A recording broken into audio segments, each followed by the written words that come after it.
Hola, ¿qué tal a todos otra vez? Buenos días todavía. Pues bueno, terminamos con nuestra primera conferencia que le impartió Alejandro Sánchez de Taller 6A. Nos platicó mucho acerca de estas, bueno, él los denomina como 3 proyectos clave en su práctica y que bueno, pues fueron también la causa por la que nos acompañó. Son 3 proyectos patrimoniales que intervino para instancias gubernamentales y pues que sí, seguían muy de cerca la línea del Foro de este año, que es Comunidad y Tradición. Los 3 ejemplos que nos platicó por acá pues eran ya sea centros para las artes, bibliotecas y demás, y pues bueno, estaban dentro de edificios patrimoniales como pues lo eran cárceles o antiguas fábricas de tabaco. Y bueno, el último que nos presentó de Cholula, pues igual por todo este tema del foro en Puebla, tuvo muchísimo valor. Y pues bueno, continuando con nuestros ponentes del día de hoy, de la inauguración de este foro el número 13, pues estamos con RA Arquitectos. Nos hicieron el gran favor de acompañarnos los 3 socios, que eso es muy valioso para nosotros que estén aquí. Y pues bueno, hago la presentación primero de la práctica del despacho. RA es una oficina de arquitectura fundada por Cristóbal Ramírez de Aguilar, Pedro Ramírez de Aguilar y Santiago Sierra en 2017, con sede en la Ciudad de México. RA entiende la arquitectura como el estudio y la producción de espacios que estimulen y cobijen al ser humano. A través de este pensamiento, RA clasifica la arquitectura según las relaciones humanas, social, personal e interpersonal, poniendo siempre al individuo como centro de su diseño. RA está en constante exploración, por lo que la experimentación es un proceso inherente a su visión. Proyectos experimentales como concursos, instalaciones y ejercicios académicos permiten a la práctica explorar nuevas posibilidades de diseño y herramientas desconocidas para mantener una visión en constante evolución. El estudio busca una propuesta arquitectónica a través del cuestionamiento, la investigación y el uso de diversas herramientas que van desde el dibujo hasta la producción de videos, maquetas y coordinación con especialistas que permitan expresar, explorar y comunicar cada detalle con el objetivo de emocionar a quienes lo habitan. RA está a cargo de la construcción de la mayoría de sus proyectos en la Ciudad de México, formando un fuerte vínculo con los trabajadores de la construcción y aprendiendo de sus técnicas artesanales. Actualmente RA ha estado trabajando en proyectos en el extranjero, en lugares como Costa Rica, Chile, Grecia y Abu Dhabi. Más recientemente, RA es el encargado de crear el libro 30 días proyectando, de la mano de la editorial Mentes, libro y exposición que reúne a 30 jóvenes oficinas en México para exponer sus experiencias a modo de diario. RA es una expresión de ánimo y entusiasmo. Ahora voy con la presentación personal de cada uno de los 3 ponentes que tenemos aquí. Comienzo con Cristóbal Ramírez de Aguilar, que es cofundador de RA. Es cofundador y director de proyectos en RA. Cristóbal, nació en 1993 en la Ciudad de México y se formó como arquitecto en la Universidad Anáhuac Norte, graduándose en 2018. Fue seleccionado por la universidad como el representante para el premio a la composición arquitectónica Alberto J. Pani de 2018 en la UNAM y forma parte del Consejo de Egresados Jóvenes de la Universidad Anáhuac, México. Santiago Sierra es cofundador y director de proyectos en RA. Nació en la Ciudad de México en 1987 y se formó como arquitecto en la Universidad de Texas en Arlington y en la Escuela Técnica Superior de Arquitectura del Valles de Barcelona. A lo largo de su carrera realizó diversas pasantías en despachos en la Ciudad de México. Sí, para poder continuar. Y Pedro Ramírez de Aguilar, que es cofundador y director de proyectos igual de RA. nació y creció en la Ciudad de México en 1987 y se formó aquí en nuestra escuela de arquitectura de la Universidad Iberoamericana y se graduó en 2011, en donde concluyó con un diplomado en ciudades sustentables en el mismo año. Entonces, pues bueno, sin más, seguimos con esta segunda charla en este ciclo de conferencias en el marco del 13º Foro Entre y pues sin más les doy la palabra. Muchísimas gracias.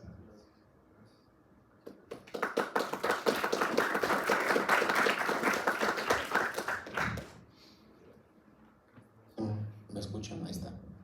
Bueno, antes que nada, muchas gracias a la universidad por invitarnos a platicar sobre nuestro trabajo. Vamos a intentarnos irnos de volada. Traemos un par de proyectos que creo que les pueden interesar bastante. Y bueno, nosotros, como vieron, somos 3 socios de distintas escuelas, que eso creo que ha aportado mucho a la oficina, porque empezamos muy diferentes los 3. Y abrimos la oficina en el 2017 en la Ciudad de México.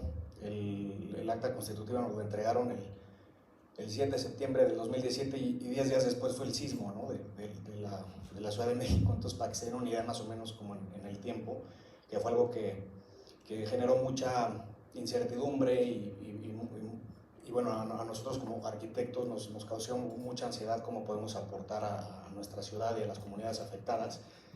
Y cuando abrimos la oficina, estamos en Naucalpan y luego nos movimos a Lomas Altas, estuvimos en las Lomas Polanco y ahorita estamos en la Colonia Juárez, en la Ciudad de México.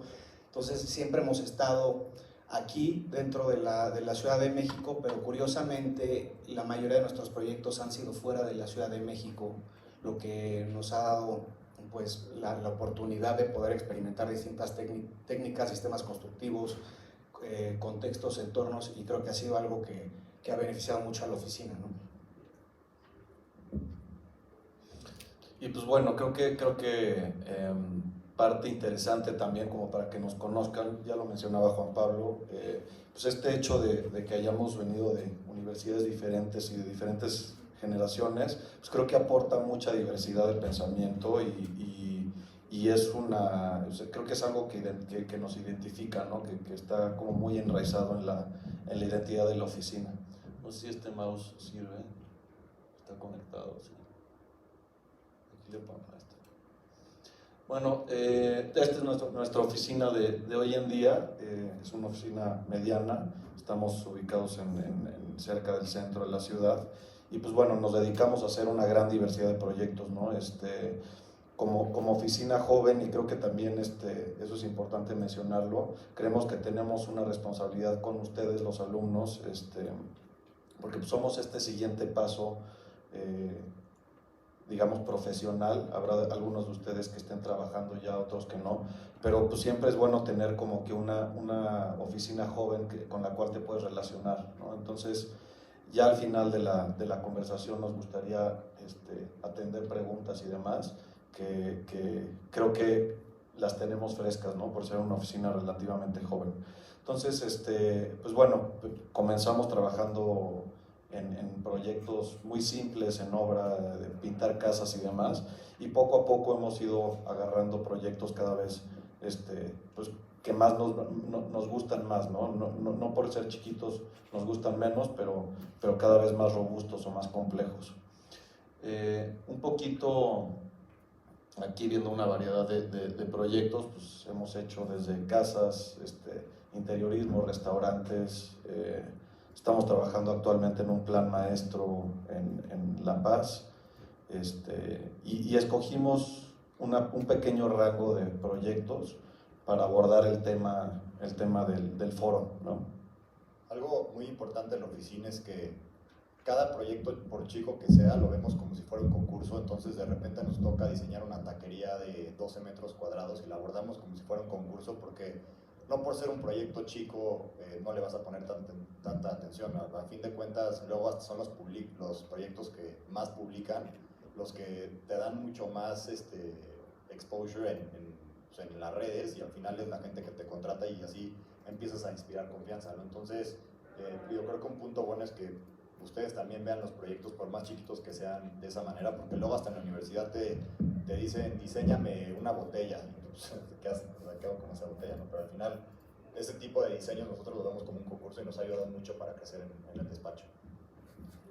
Sí, digo, bueno, es un despacho multidisciplinario, como decía Santiago, hacemos proyectos residenciales, comerciales, oficinas, vivienda, hemos hecho objetos, diseño mobiliario, y como mencionó ahorita en la semblanza, hemos hecho hasta libros, ¿no? Entonces sí nos gusta explorar distintas técnicas, digo, lo principal que hacemos es arquitectura, ¿no?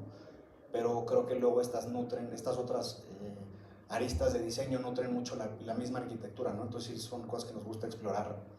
Y creo que la filosofía de la oficina siempre ha sido pensar en el recorrido de la arquitectura a través de las sensaciones y los ojos del ser humano, ¿no? Entonces, siempre que hacemos un proyecto arquitectónico en la etapa conceptual, dividimos el proyecto en dos etapas, ¿no? La conceptual, el anteproyecto, y luego el proyecto ejecutivo, que es la documentación.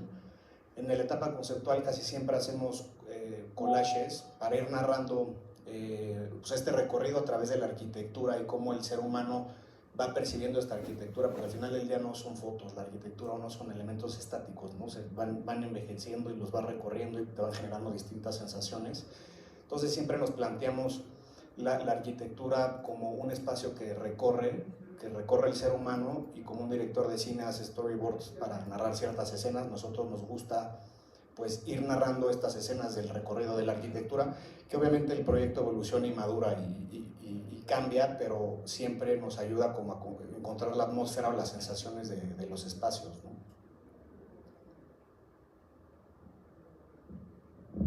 Bueno, y aquí un poquito la estructura que vamos a abordar para la plática. Generalmente en la oficina nos gusta generar estas 4 categorías para clasificar nuestros proyectos. Como decía Cristóbal ahorita, tratamos de proyectar siempre centrando al ser humano como el tema principal, ¿no? Tratándonos de empatizar y de ponernos en los ojos de quién va a ser el que habita la arquitectura. Y pues en este sentido tenemos 3 categorías de relaciones humanas, ¿no? Las relaciones personales, las interpersonales y las sociales. Y un poquito la idea es nuestros proyectos categorizarlos y diseñarlos siempre pensando en este tipo de relaciones, ¿no? Creemos que es una buena forma de abordar la arquitectura de una forma muy humana. Y una 4ª categoría que también vamos a abordar en la plática, que es la experimental, como lo decía Juan Pablo también en la semblanza, siempre le damos mucha importancia a la experimentación, ¿no?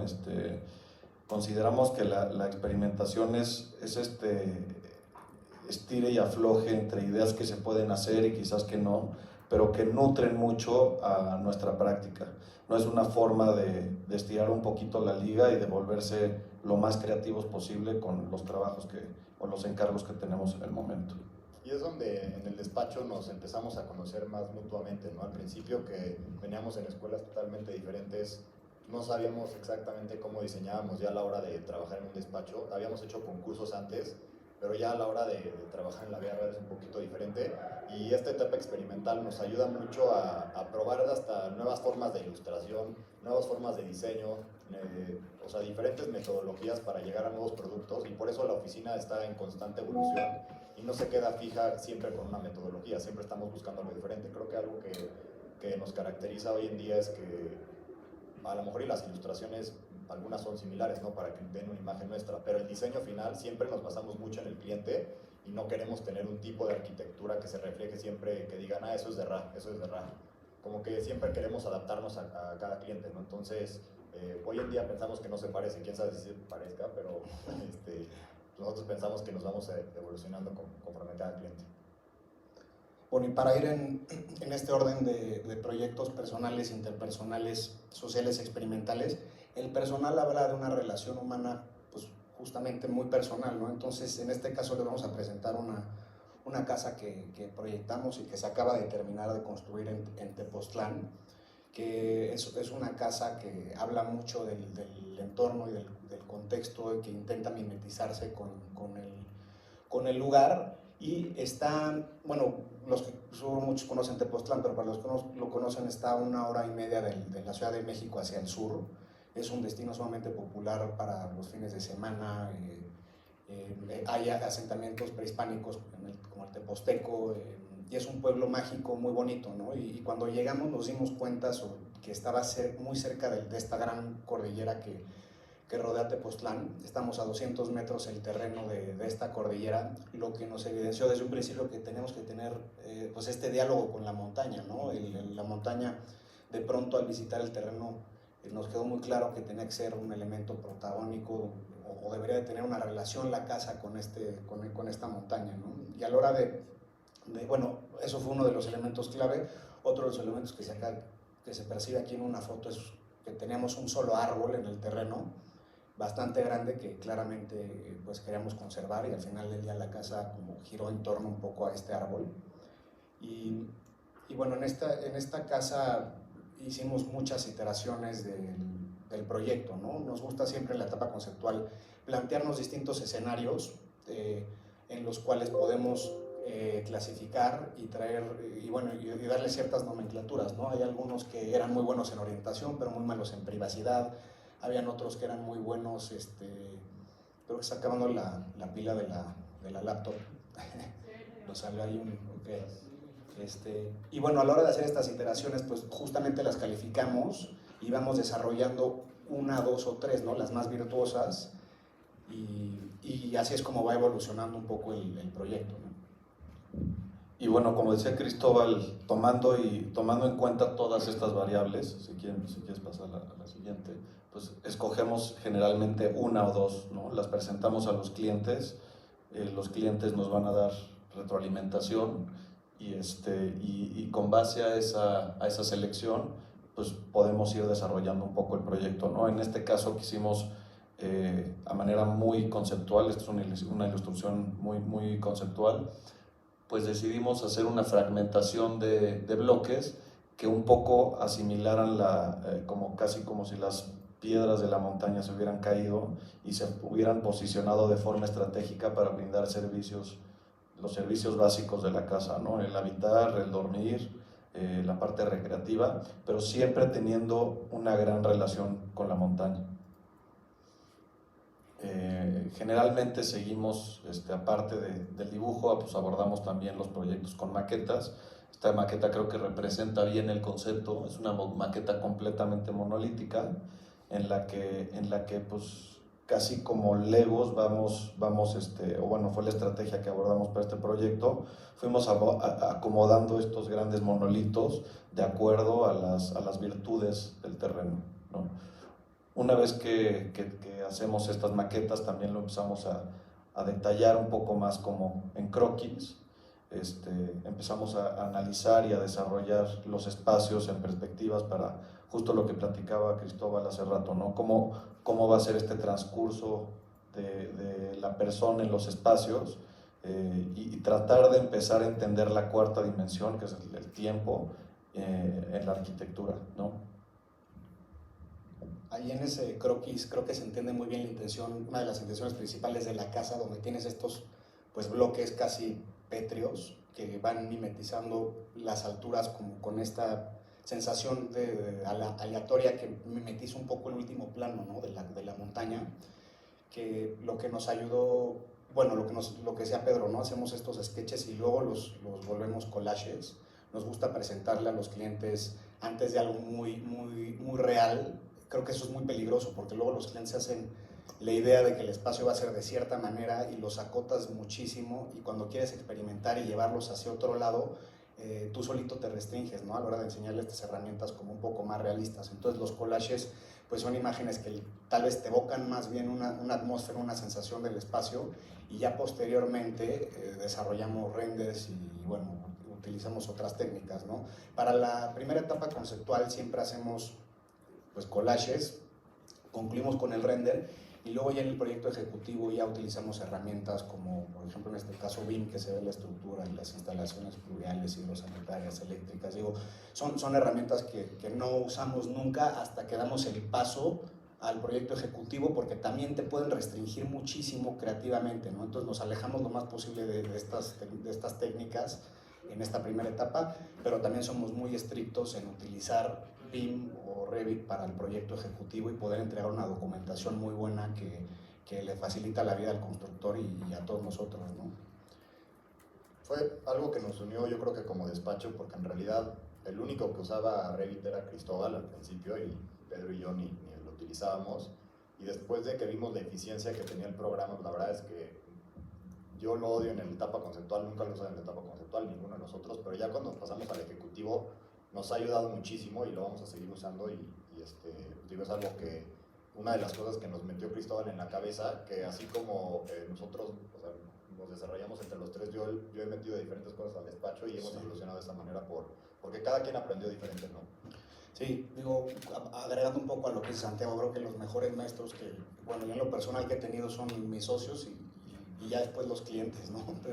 Pero sí son cosas que lo que mencionas anteriormente, ¿no? Al venir de diferentes escuelas, trabajar en diferentes despachos y empezarnos a conocer en esta parte experimental de los concursos, nos dimos cuenta que más allá de que fuera algo negativo, fue algo positivo, ¿no? Porque nos cuestionamos todo y nos nutre. Digo, aquí en esta imagen es la fachada principal. Algo que me gustaría mencionar de este proyecto es que desde un principio llegamos al terreno, agarramos la tierra y buscamos mimetizar los mismos tonos de la montaña, ¿no? Me gusta esta foto porque atrás se ve pues la cordillera con estos tonos amarillosos que a lo largo de varias muestras de concreto logramos encontrar una tonalidad similar para poder empezar a jugar con estos bloques y pues crear esta arquitectura casi pétrea, ¿no? Que se mimetiza con el entorno.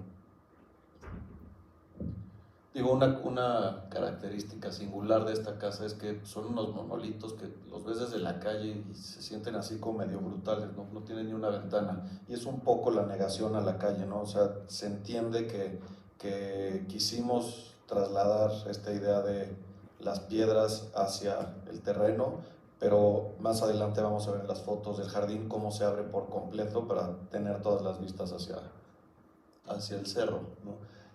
Generamos esta especie de patios.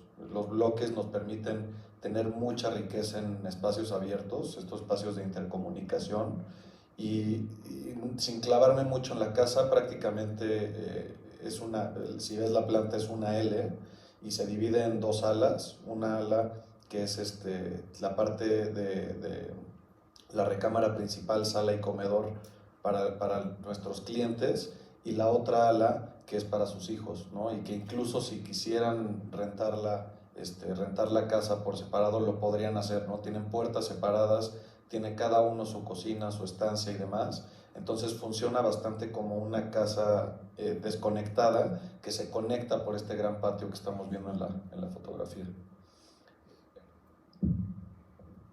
En la casa, justo cuando entras, tienes este espacio o este vestíbulo que a mí me gusta mucho porque es el único lugar donde te contiene la arquitectura, ¿no? Y te tapa este plano que al final es el protagonista del proyecto, que es la montaña. Digo, esta foto no le hace mucha justicia porque está muy perspectivada, pero te sientes contenido un poco por los mismos muros, y a la hora de adentrarte y a la casa redescubres la montaña, ¿no? Que eso es algo que nos gusta, que no te revela la casa desde un principio, sino que la vas descubriendo y la vas viviendo, ¿no? Y luego pasamos a un proyecto que será de la segunda categoría, que es un proyecto residencial de la categoría interpersonal, que es donde ya convergen pues 2 o más familias. Muy interesante, es un proyecto que está en Tulum. Este proyecto fue muy interesante porque nuestro cliente ya había construido en Tulum, ya tenía un desarrollo. Es una persona relativamente joven que está desarrollando y contrató a uno de nuestros amigos que también es arquitecto para hacer el proyecto, ¿no? Entonces lo hizo como concurso, participaron 4 despachos de arquitectos y era un conceptual que tenías que entregar en 2 semanas. Y pues una de las primeras cosas que hicimos era estudiar el proyecto que ya le habían hecho para ver las cosas que estaban mal, y de alguna manera el día de la presentación pues mencionarla sin decirle que ese proyecto estaba feo, sino cómo nos íbamos a enfocar en este nuevo proyecto, porque tiene unas escaleras en la fachada del otro edificio que son muy particulares porque parece edificio gringo, aunque los acabados y todo lo demás está muy bonito, las tiene en fachada y dan a la alberca, entonces cosa que está rarísima porque deberían de estar en la parte de atrás y no en la fachada principal o en la fachada interior del proyecto. Entonces algo de lo que yo siempre le decía al cliente cuando venía es justo que queríamos hacer unas escaleras muy particulares del terreno para que se vieran padrísimas, y creo que fue algo que mantuvimos, ¿no? Digo, en este mapa pueden ver que está en la parte sur el mar, lo tenemos ahí en la parte de abajo, y luego, no sé si se logra ver, pero estamos básicamente en el norte de Tulum, todavía no está muy desarrollado, o sea, en esa parte, y justo ahí nos tocó el terreno. Todo era vegetación, no teníamos casi nada construido al lado, aunque hoy en día si vas, pues ya empiezas a ver cómo empiezan a crear todas estas residencias a los lados. Aquí agregando un poco nada más a lo de Santiago, creo que es un proyecto que se entiende muy bien en corte. Esta sección revela un poquito las intenciones principales que teníamos en este proyecto, que era generar esta especie de abocinamiento o remetimiento casi piramidal, como haciendo un guiño quizá a la arquitectura prehispánica en esta región, y generar no solo este abocinamiento para crearles terrazas conforme va subiendo a los distintos departamentos, sino también para albergar cuerpos de agua y jardineras que poco a poco se vayan volviendo a comer a la arquitectura como lo ha hecho la selva, ¿no? Estas mismas vegetaciones que rebosan por la fachada y también generan sombra y te provocan como estos espacios muy, muy interesantes, ¿no? Para el cliente era primordial tener que todos tuvieran terraza, que todos tuvieran una alberca o albercusi, porque ya sabes, son chiquitos, y que ninguno se viera, ¿no? Entonces era un reto, pues, darle una terraza a todos, pero cómo bloqueas la vista desde enfrente, ¿no? Entonces eso fue un poco lo que empezamos a desarrollar en estos pequeños esquemas que siempre hacemos, donde primero hacemos el estudio del contexto y del sitio, aires, vientos, para empezar a desarrollar estos esquemas, ¿no? No los haríamos sin haber estudiado primero el sitio y haber estudiado primero al cliente. Ya después empezamos a hacer estos esquemas donde nos preocupábamos mucho en dónde estaban los árboles existentes, dependiendo de los diámetros, en dónde estaba la mayor exposición del sol para que ahí estuviera la alberca, cómo íbamos a dividir estos bloques y cómo íbamos a meter estas escaleras en específico que queríamos tener alrededor del proyecto. Que al cliente en específico en Tulum dijo, no me importa que estén techadas o no, porque pues, en Tulum si está lloviendo un poquito, la verdad es que siempre estás en shorts y si llueve tantito no importa. Entonces queríamos unas escaleras muy particulares y unos bloques que estén muy, muy divididos dentro del proyecto. Yo creo que la singularidad de este proyecto, si nos preguntaran cómo se identifica, es mucho porque cada uno de los departamentos es diferente, ¿no? Ahorita lo veremos un poquito más adelante en las fotografías, pero cada uno tiene un espacio exterior. Entonces, un poquito regresándonos a la categorización, estos espacios son lo que lo vuelven interpersonal, ¿no? Es en donde se presta un poco a la convivencia, es en donde se presta un poquito para que los vecinos puedan conectarse uno entre otro y pues son los espacios en donde quieres vivir, ¿no? Porque estás rodeado de selva y demás y un poquito también el concepto del edificio es traer la selva de regreso al edificio. Ahorita lo vamos a ver un poquito más en imágenes.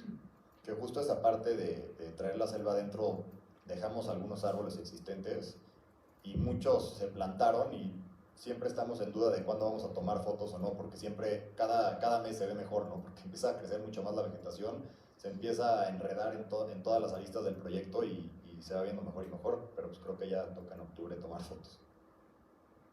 Digo, una sección que presentamos en el concurso, al final no resultó ser así el edificio porque se va haciendo de grande a chiquito. En esta propuesta teníamos un común denominador o un gran núcleo que se conectaba de arriba para abajo, pero bueno, las intenciones de las terrazas y de este juego piramidal se puede entender un poquito en la sección.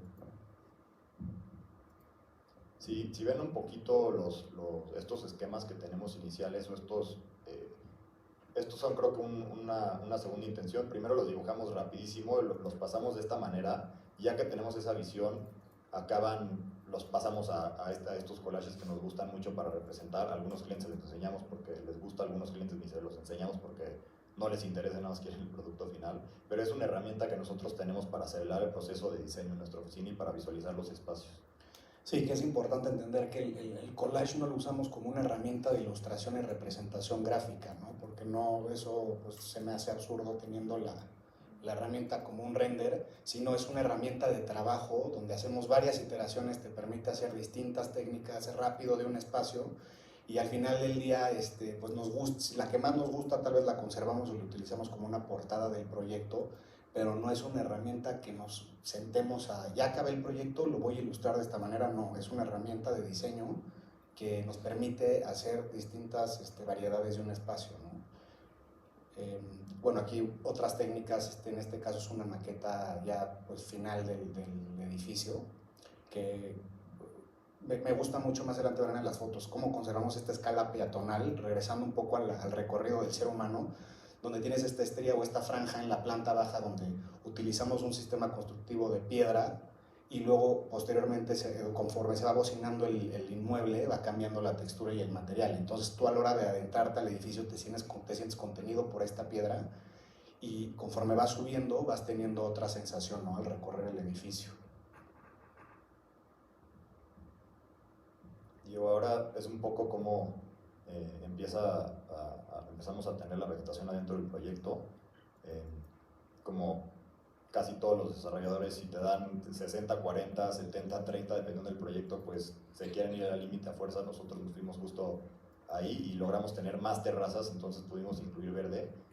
Esta foto pues todavía no crecía la vegetación, ahí va, y pues la idea es que todavía se vea más verde de lo que tenemos hoy en día por todas las enredaderas que están bajando de todas las terrazas, ¿no? Igual se ven paneles solares y los edificios que tenemos alrededor. Creo que cuando empezamos no había nada, se ve en la parte del lado derecho un poquito de ese edificio, pero antes no teníamos ningún proyecto ahí, ¿no? Entonces era interesante porque estabas en medio de la selva y es muy interesante estar ahí y ver todos los proyectos que están desarrollando en Tulum. Y algunas imágenes como que nada se repite en el proyecto, ¿no? Como decía Pedro, cada departamento es diferente, que era algo que el cliente quería en específico para poder vender. Él es dueño de casi todo el edificio, para poderlos vender en Airbnb, que se le llene el edificio y no tener siempre el mismo producto, para que sea un poco más exclusivo para las personas. Que esto provocó obviamente un poquito de complejidad en la parte de instalaciones, ¿no? Porque los desarrolladores están acostumbrados a hacer una planta y replicarla, y poder convencer al cliente para poder hacer una tipología distinta de cada departamento, pues fue algo que le atrajo, en el sentido de que la propiedad podría ser más interesante para el cliente que la compre porque sería única, pero pues tuvimos ese reto en las ingenierías, ¿no?, a la hora de coordinar las ingenierías. Aquí se ve la alberca principal del conjunto, y este terraceo, abocinamiento, cómo se remete en planta, y estos distintos cuerpos de agua con las jardineras. Y el cliente para venderlo siempre tiene pensado desde el brochure de ventas hasta las fotos, hasta cómo va a presentar el proyecto para que se le llene el hotel el año completo, y bueno, los departamentos. Hoy en día está súper ocupado, entonces fue algo positivo para nosotros porque justo lo vamos a ver hoy para ver si nos da otro proyecto justo en Tulum. Y una parte, ahora sí que divertida del proyecto, que siempre intentamos meter algo divertido en todos los proyectos, es si estás ahí se ve más o menos la alberca principal y se ve un acueducto. Si tú estás en ese departamento, hay dos departamentos que tienen la posibilidad de salir desde la terraza, irte por el acueducto, echarte un clavadazo, y lo primero que quiere hacer el cliente es tomar un video de eso para ponerlo en Instagram y que lo pueda rentar todo su hotel de jalón, ¿no? Porque tienes que tener estos momentos protagonistas del proyecto para que él lo logre vender y tenga su función principal, que es rentar el proyecto lo más posible.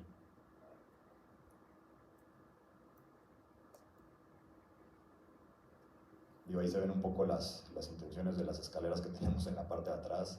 Luego estas de aquí, tenemos 3 núcleos de escalera, donde las pusimos al exterior. Y este creo que es el depa más chiquito, que es un penthouse en la parte hasta arriba, y muy chiquito con su alberca en DPH.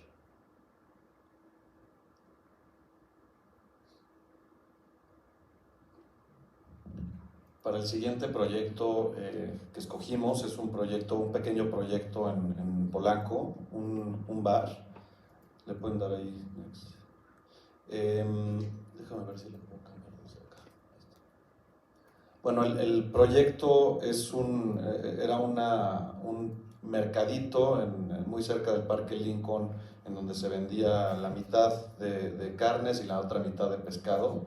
Y un poquito lo que quería el cliente era hacer un bar-restaurante donde pudiéramos tener una experiencia diferente, ¿no? Entonces, después de explorar cómo funcionaban los bares, ¿no? Tradicionalmente el bar clásico funciona con una barra larga, es muy eficiente, pero se presta muy poco para la conversación, ¿no? Entonces, discutiendo con el cliente, se nos empezó a ocurrir hacer una barra que pudiera ser cuadrada para poder tener un poquito más de interacción entre los comensales. Que el hecho de tener una barra cuadrada, digo, es algo inusual, pero la intención principal era generar o fomentar el convivio entre los distintos comensales, ¿no? O sea, que tú puedas ir con una persona nada más, sentarte más bien que te sientas en una mesa y tener esta relación con el bartender donde está haciendo tal vez algún cóctel y se vuelve como una parte de la experiencia, más allá como funciona tradicionalmente, que tienes la barra donde estás tú sentado y hacen toda la coctelería en la parte trasera y pues sí tienes este contacto visual, pero no tienes en realidad este diálogo con el mixólogo, ¿no? Entonces él quería generar o fomentar este convivio y a la hora de tener esta gran mesa o esta gran pila al centro del restaurante, que funciona, más adelante lo veremos como un elemento protagónico del restaurante, le empezamos a deconstruir de cierta manera para irla remetiendo, generar un escalonamiento, unos abocinamientos en este caso invertidos para que puedas pues, estar cómodo sentado en la barra, ¿no? La barra, digo, al final del día fue un elemento pues, donde nosotros decidimos invertirle mayor cantidad del presupuesto, porque era un presupuesto sumamente limitado, y la preexistencia del mercado de carne y pescado, pues prácticamente decidimos desmantelar y conservar mucho de lo que había, ¿no? Los muros de tabique los aparentamos, los dejamos rugosos de alguna manera. Es un proyecto que a mí me gusta mucho el juego de las sombras. Es un proyecto de mucha textura, con muchas sombras.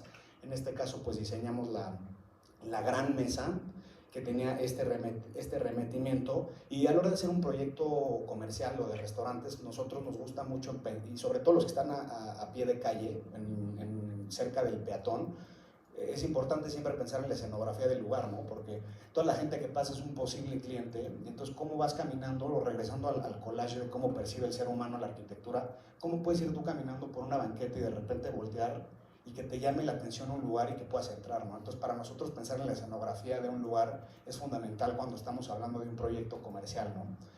O bueno, es más, no es que sea un proyecto comercial nada más, ¿no? Lo intentamos hacer en todos, pero es mucho más evidente en un proyecto comercial porque estamos buscando que la gente entre a estos espacios, ¿no?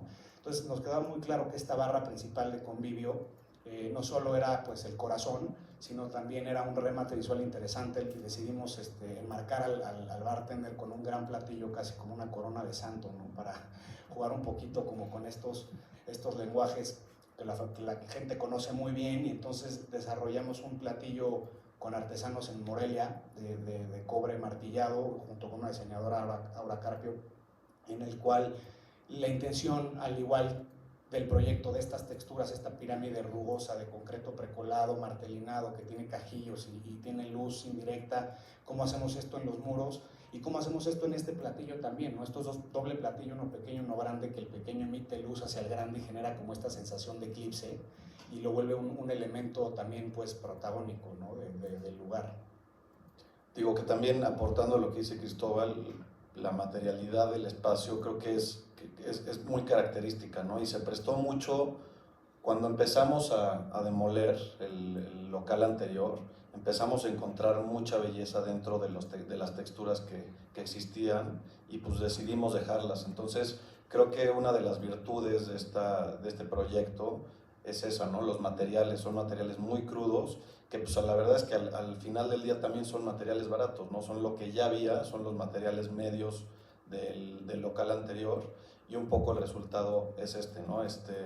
Un bar de 65 metros cuadrados en donde tienes hacia el frente la barra, esta barra cuadrada en donde está el mixólogo, como decía Cristóbal, enmarcado casi como cuadro iconoclasta con el nimbo en la parte de atrás, y en la parte posterior un área de servicio de cocina en donde se sirven los alimentos. Entonces, pues cuando tienes un proyecto tan chiquito como te tienes que poner creativo, ¿no? O sea, no es nada más resolver y darle una solución a los clientes, entonces pues nosotros lo tratamos de abordar hacia ese lado.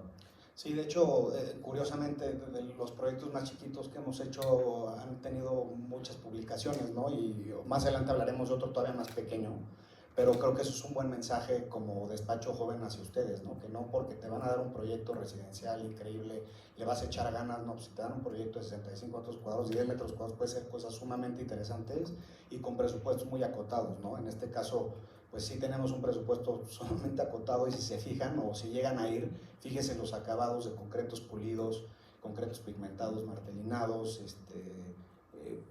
rescatar mucho de los elementos, pelamos la losa, que era una losa preciosa, una losa maciza, también con mucha textura.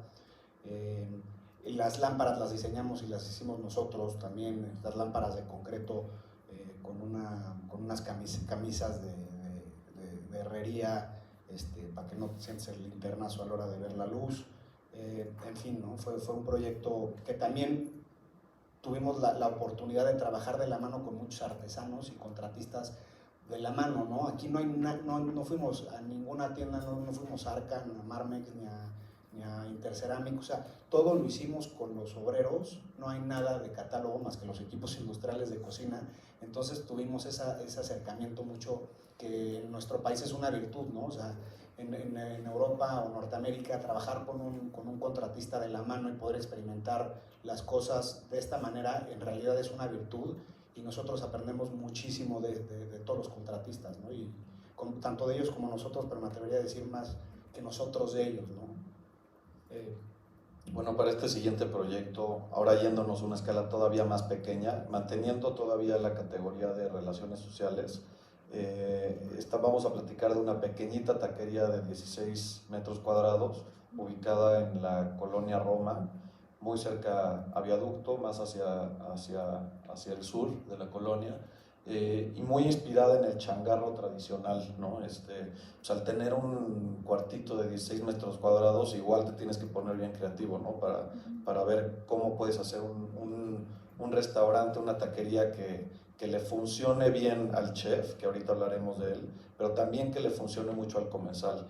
Y un poquito la idiosincrasia mexicana del changarro, que es muy atractiva, ¿no? No nada más te vas a ir a comer como japonés, que te comes tu arroz y te vas, sino que pues igual y te echas ahí el taco con el taquero y te puede platicar, y pues en este caso que es un chef bastante reconocido, que te platique acerca de la elaboración del taco y el maridaje del taco y demás, ¿no? Entonces, un poquito regresando a estas estrategias de diseño, pues tomamos 3 diferentes partidos arquitectónicos, dibujos muy rápidos, son dibujos que quizás nos toma cada uno 1 minuto, 2 minutos, y sentamos bien las intenciones, ¿no?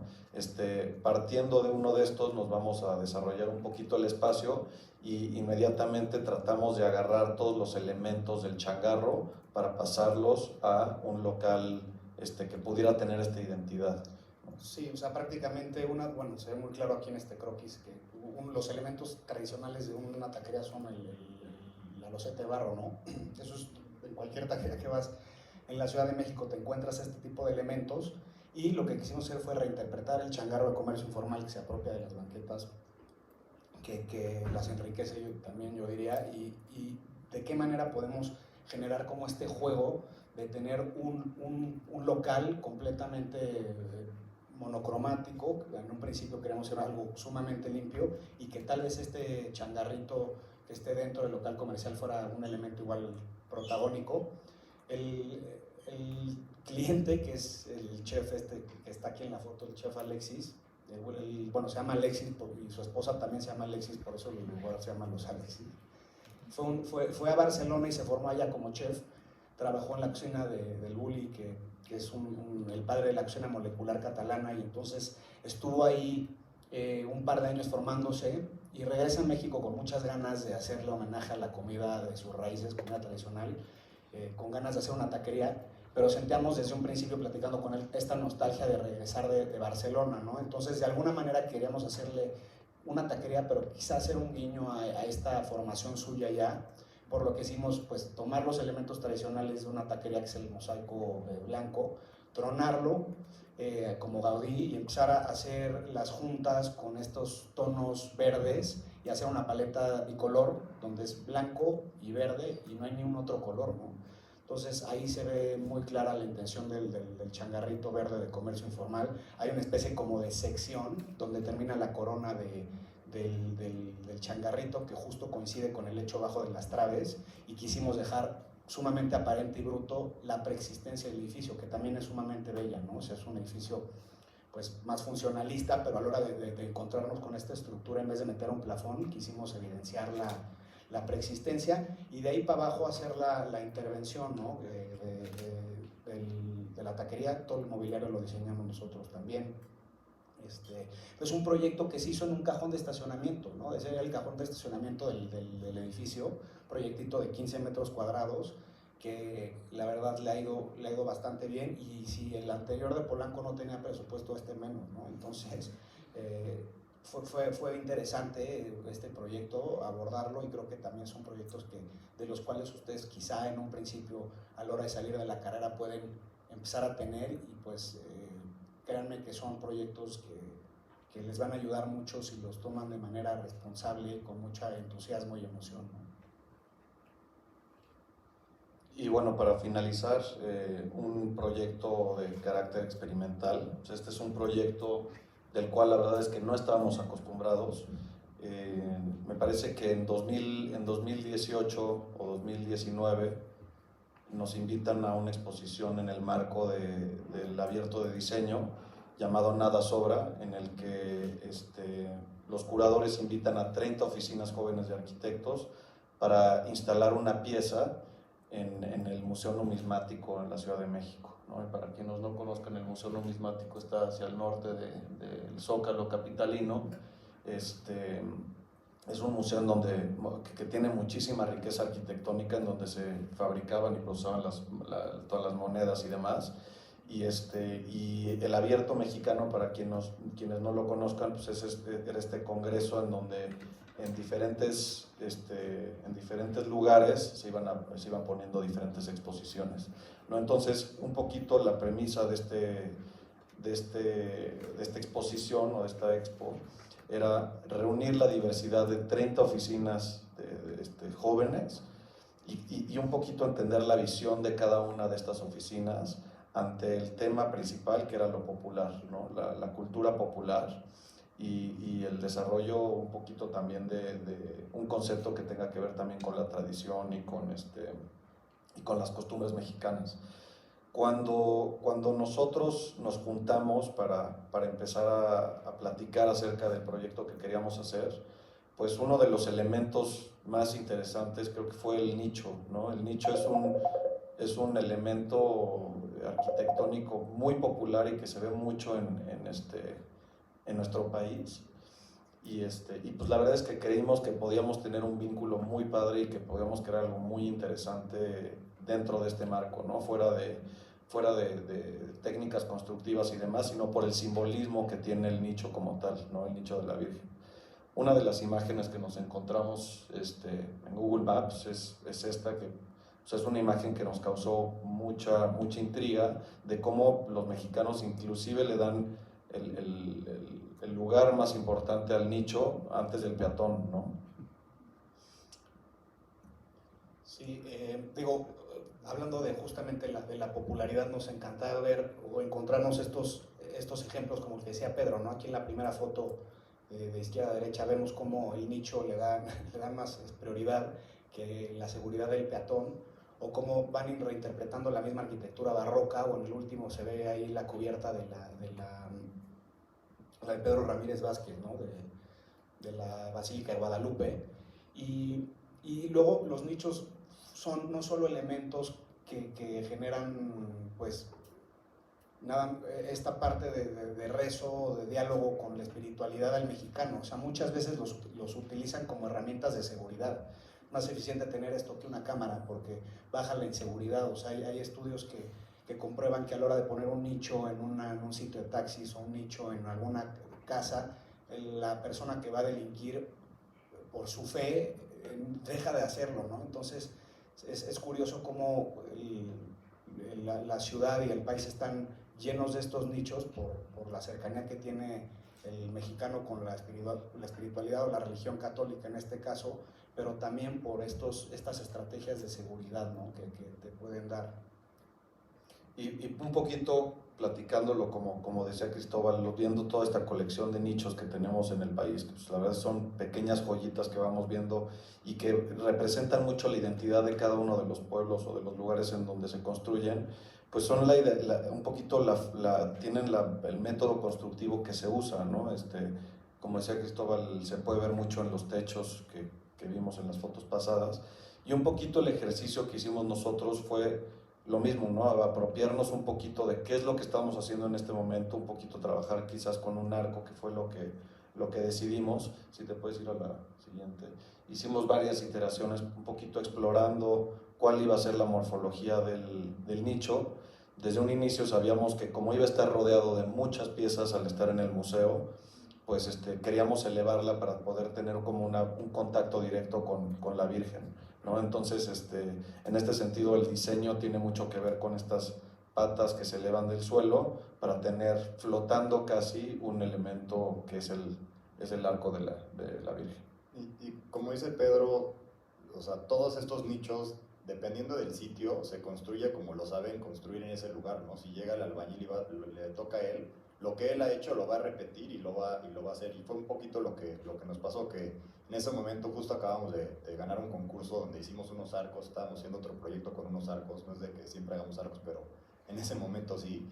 Y al final de todas estas iteraciones, escogimos una que en realidad tenía también otro arco, entonces fue como que de alguna manera lo mismo que estaba pasando en todos los nichos de la Ciudad de México, estaba pasando en nuestra propia oficina, de que lo estábamos haciendo de una manera de como estábamos diseñando en el momento. Entonces fue algo bueno que también es un nicho que ahora también pertenece a nosotros, y pues bueno, ya en la exposición sabíamos que iba a estar ahí un momento y que esta exposición iba a estar, la iban a empezar a repartir a diferentes puntos de la Ciudad de México.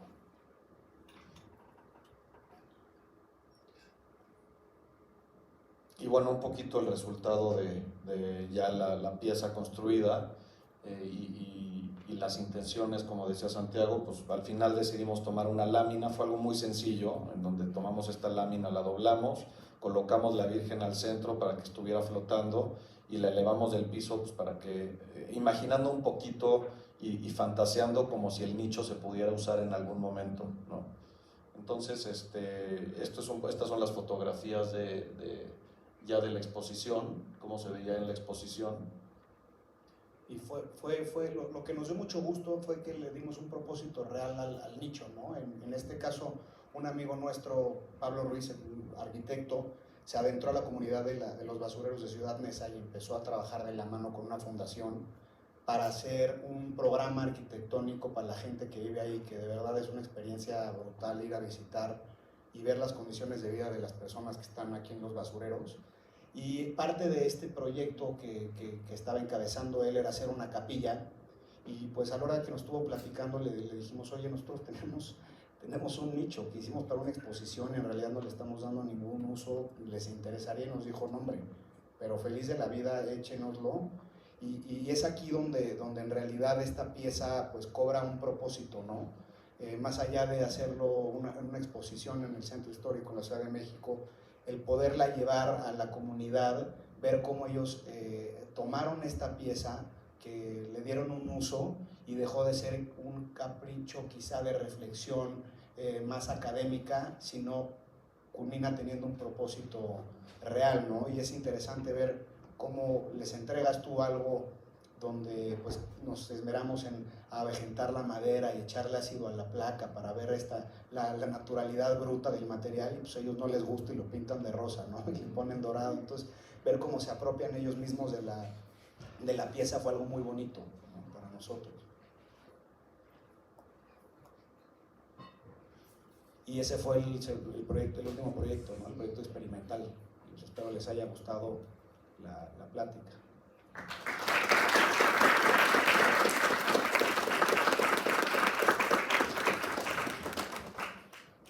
No sé si tienen alguna pregunta.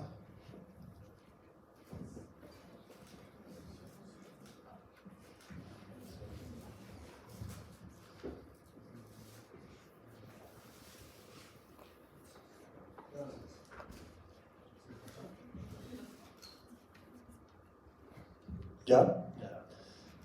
Ahorita que estaban hablando de los proyectos con presupuesto limitado, justamente como en la Ciudad de México, es como dos preguntas en una.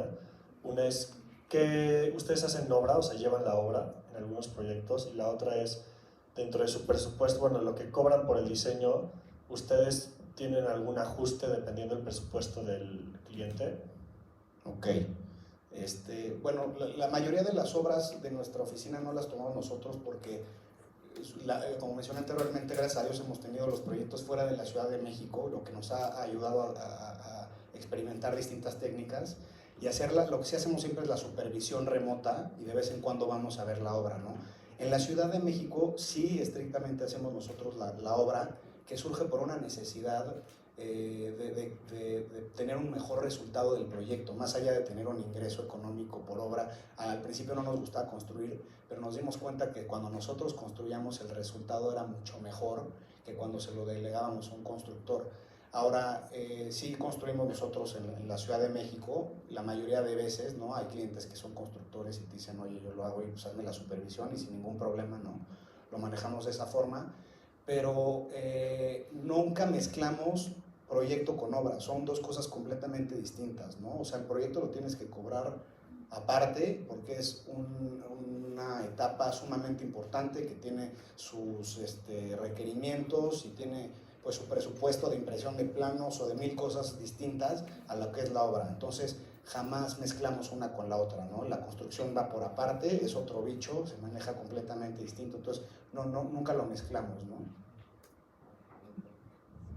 Nos ha pasado que te dicen, sí, diséñanos el proyecto y te doy la obra. Nunca sabes, luego lo diseñas, a lo mejor y se lo cobraste poco y al final no te da la obra y se la da a su hermano o a su primo o a quien sabe, entonces pues, acabas perdiendo. Entonces nosotros, no sé si nos ha pasado, no recuerdo alguno que nos haya pasado, pero si no fue por suerte, entonces siempre cobramos el proyecto totalmente por aparte, no les damos un descuento porque tengan menos presupuesto. Digo, conforme va creciendo el despacho, sabes cuánto tienes que ir cobrando y con cuánto tienes que ir creciendo y cobrando más porque pues, hay más gastos en la oficina, pero sí lo hacemos totalmente por aparte. Sí. ¿Hay alguna otra pregunta?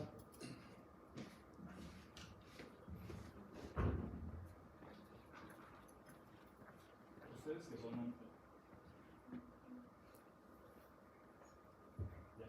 Hola, hola. Ustedes que son un despacho joven, actualmente, ¿qué tan difícil es emprender en la Ciudad de México? Pues yo creo que justo fui a una plática hace unos 6 meses en donde invitaron a 4 arquitectos de diferentes generaciones, ¿no? Estaba Isaac Broid, luego estaba, no me acuerdo quién, alguien de nuestra generación y alguien recién egresado. Y los 4 discutían quién le había tocado más difícil, ¿no?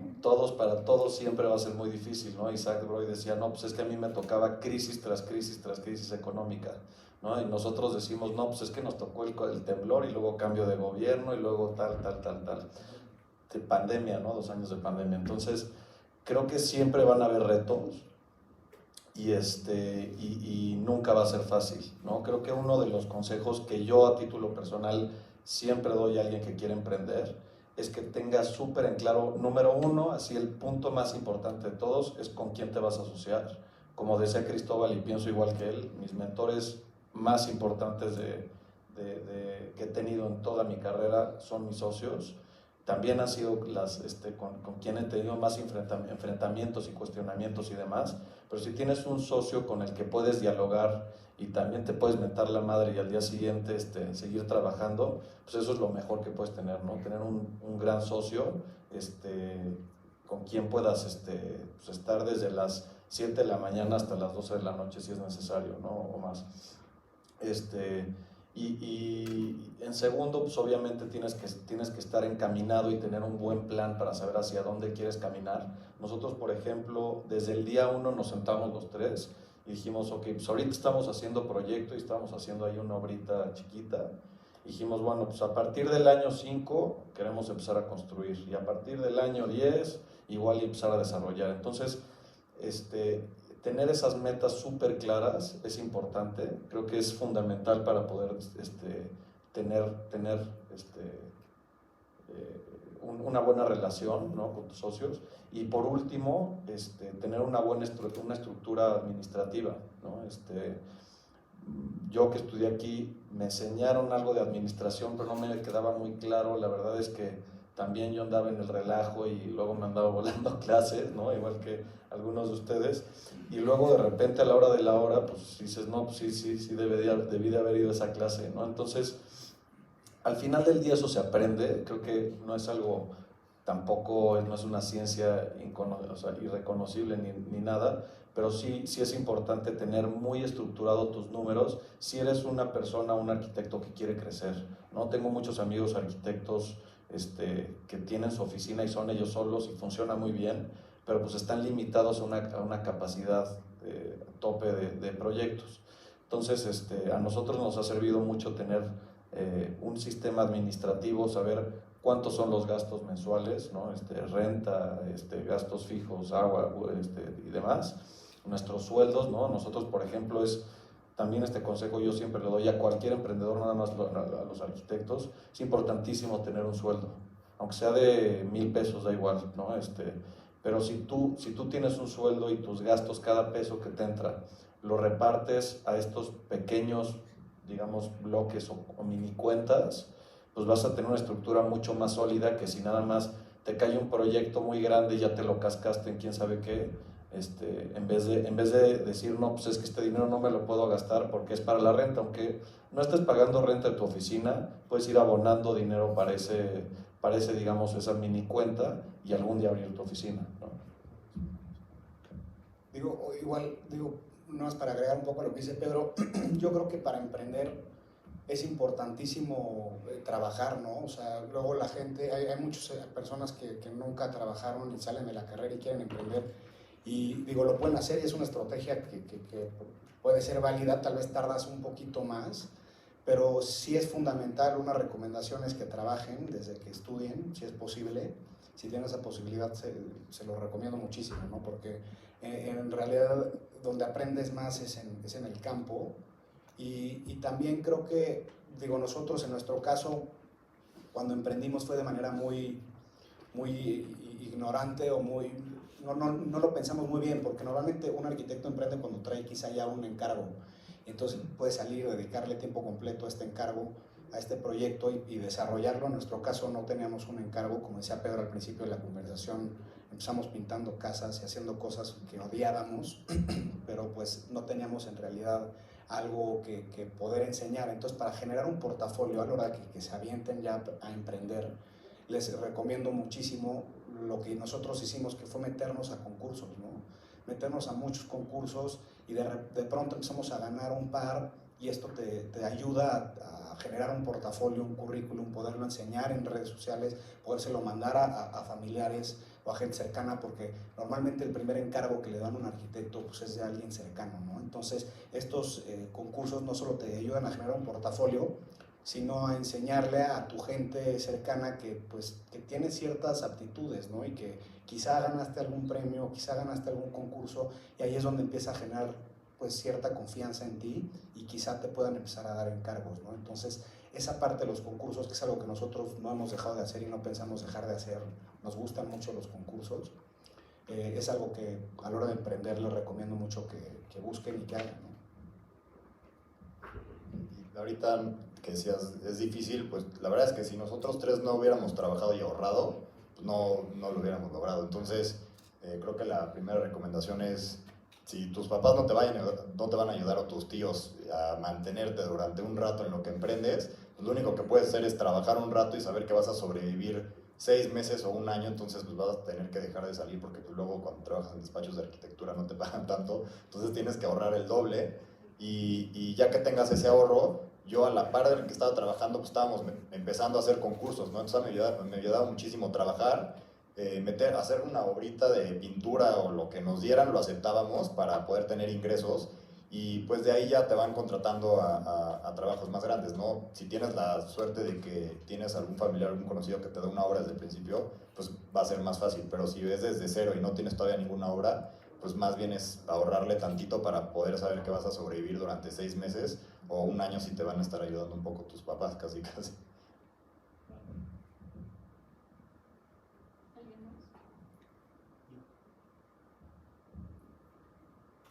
cuando están empezando, o sea, ahorita pues hablan del emprender, ustedes empezaron siendo como, bueno, teniendo mucho discernimiento con el tipo de proyectos que ustedes aceptaban, o sea, ¿ustedes en su etapa inicial rechazaban proyectos o más bien se trata de primero crecer todo lo posible y luego ya puedes escoger?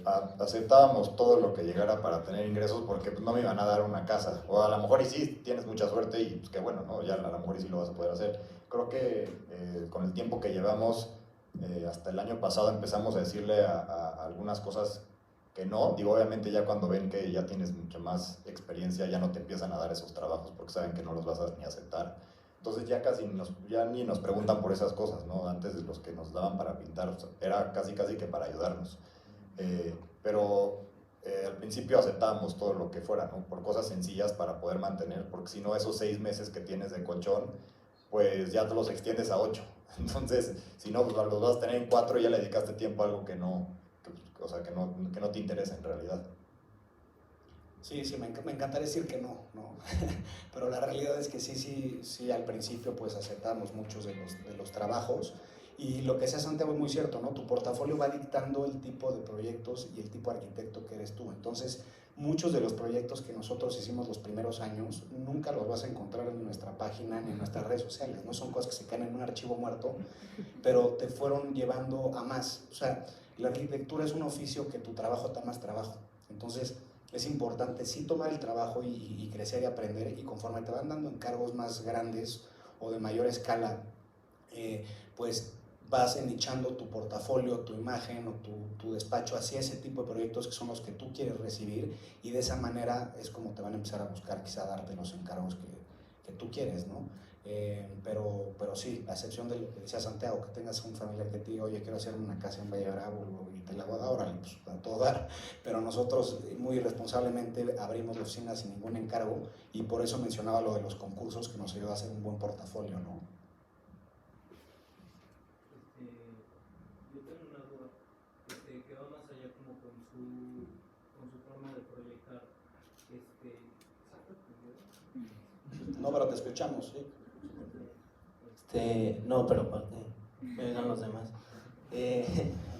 No, nada más, o sea, siento que ustedes me dirán, son varias preguntas las que tengo, pero que cuando un despacho es más joven tiene un lenguaje como estético arquitectónico menos definido, y cuando un despacho como que se va haciendo viejo, como que lo va definiendo más y se vuelve como cada vez más coherente. Entonces, justo esa es mi pregunta, o sea, cuando ustedes empezaron, ¿ya tenían como un lenguaje o una filosofía como estética más o menos definida? Y por otra parte es, a medida que la van definiendo, ¿cómo la definen? Porque dudo que los tres tengan el exacto mismo gusto, ¿no? Sí, es muy buena esa pregunta, porque bueno, lo que dices es una tendencia que ves en la industria y en el oficio, donde la mayoría de los arquitectos desarrollan una fórmula y la van puliendo y se van volviendo maestros en ciertos sistemas constructivos, y tal vez eso deriva a un lenguaje que posteriormente desarrollan. No siempre es así, y creo que nosotros vamos en contra de esa filosofía mucho, ¿no? O sea, nos importa mucho el cliente, el presupuesto, el contexto, el entorno. Entonces nos encanta ver un proyecto nuestro y otro y decir, parece que lo hizo otra persona. Ese resultado nos emociona porque no nos encasillamos a estilos, lenguajes, tendencias, ¿no? Entonces siempre estamos nosotros en busca de experimentar nuevas técnicas constructivas y sobre todo entender los requerimientos y necesidades del cliente para poder plasmar algo que él esté contento y nosotros también con el resultado, ¿no? No sé si, bueno, como dices, los tres tenemos mentalidad muy distinta y distintas inquietudes, pero al final del día sí creo que tenemos ciertas intenciones a veces, que yo conscientemente no lo veo, pero me han dicho de repente, oye, este proyecto tuyo se parece al de este de acá, y entonces tal vez los tres inconscientemente tenemos ciertas intenciones de diseño que se ven reflejadas de alguna manera, pero no es algo que hagamos de manera intencional. O sea, es un resultado de la práctica, y a nosotros no nos gusta o no creemos en la firma del arquitecto como un artista, ¿no? Donde tal vez ves un edificio y dices, qué padre, lo respetamos, lo admiramos, qué padre que hayan arquitectos que hagan eso, pero en nuestro caso no es así, ¿no?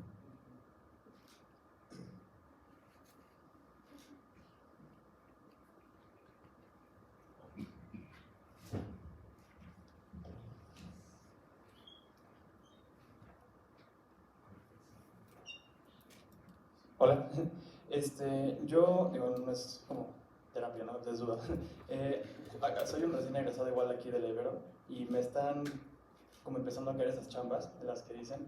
Otra vez, no estoy diciendo que no a nada, pero siento como esta... Ajá, como no sé si es demasiado, ¿sabes? Y ahorita algo que veo con su presentación que me brinca para bien es como ese poder pimponear, ¿no? Entre ustedes tres. Yo creo que eso les ha de sumar mucho, ¿no? A su proceso creativo, o sea, tener a alguien que les cuestione sus ideas, ¿no? Yo ahorita no tengo nada de eso y como dicen, ¿no? Hay gente a la que le funciona, hay gente a la que no, pero ¿qué tan valioso creen que es ustedes tener alguien con quien poder pues, platicar, ¿no? O sea, de los diseños, del proyecto, de que sí, que no, porque ahorita estoy yo solo, ¿no? Entonces no tengo quien me cuestione cosas, ¿sabes? Pues yo lo veo, yo no podría funcionar de otra forma, ¿no? Porque así he funcionado toda mi vida, desde que estaba aquí en la escuela hasta el día de hoy. Me gusta mucho consultar con mis socios, ¿no? Pero lo veo también en colegas y creo que también mucho por eso se ha prestado a la colaboración, ¿no? En la que pues igual y dices, no, pues está el arquitecto con otro arquitecto que se complementa, puede tener a la mesa un proyecto mucho más rico, ¿no? En lo personal, creo que es necesario, o sea, como arquitecto es una necesidad así muy importante, porque si no al rato va a pasar lo que nos preguntaban, ¿no? Te vas a clavar haciendo un poquito lo mismo. Y un poco lo que hicimos nosotros de forma muy consciente, así como platicamos de las categorías anteriormente, la categoría experimental justo es para eso. La categoría experimental es la que nos dice, a ver, ya estás yendo mucho por este caminito, vamos a hacer un concurso que tenga absolutamente nada que ver con las técnicas o con esta cosa que quizás nos tiene muy fijados en este momento. Y pues digo, aparte de eso, creo que tener mentores es importante, ¿no?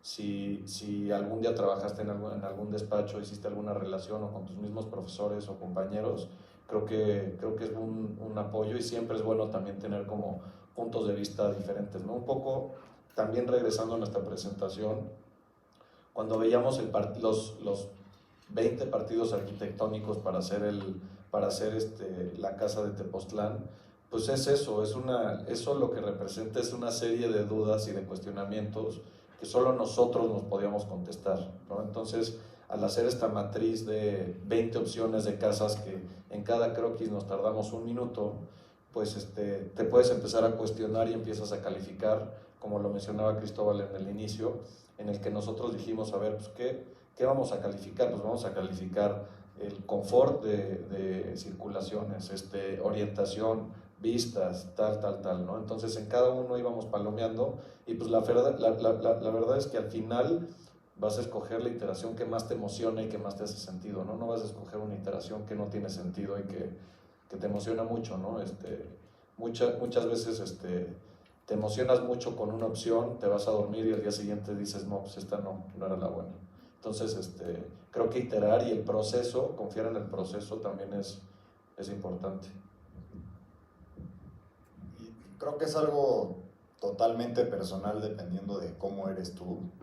Yo tampoco podría hacerlo solo porque soy súper indeciso y me tardo muchísimo en proyectar, porque estoy explorando siempre 30 opciones en vez de solo una, porque está bien esta y no está bien esta y no está bien esta, y todas, según yo, están bien. Entonces, si lo tienes muy claro y puedes tomar decisiones tú solo sin ningún problema, pues yo digo que está perfecto, pero yo en mi caso siempre acabo 5 opciones, 10 opciones y me junto con Pedro y con Cristóbal, ¿cuál les gusta?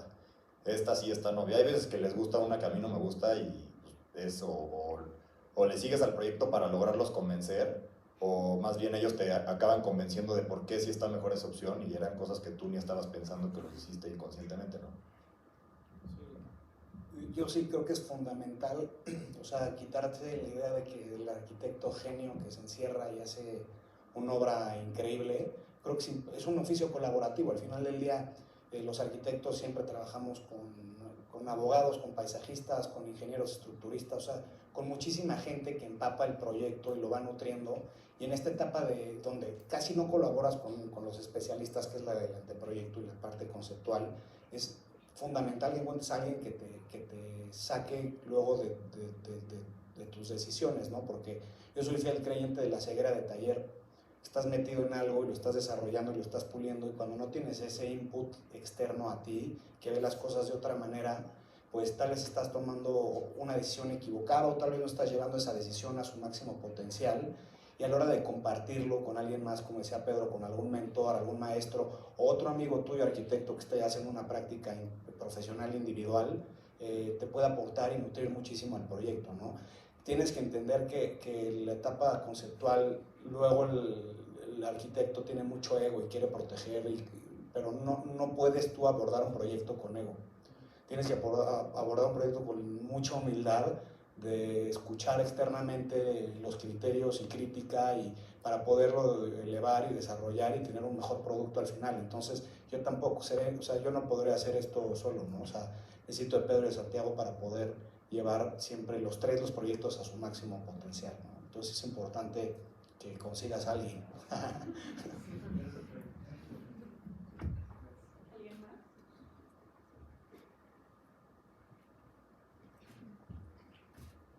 Bueno, pues muchísimas gracias por venir a compartirnos de su tiempo, su experiencia y su conocimiento.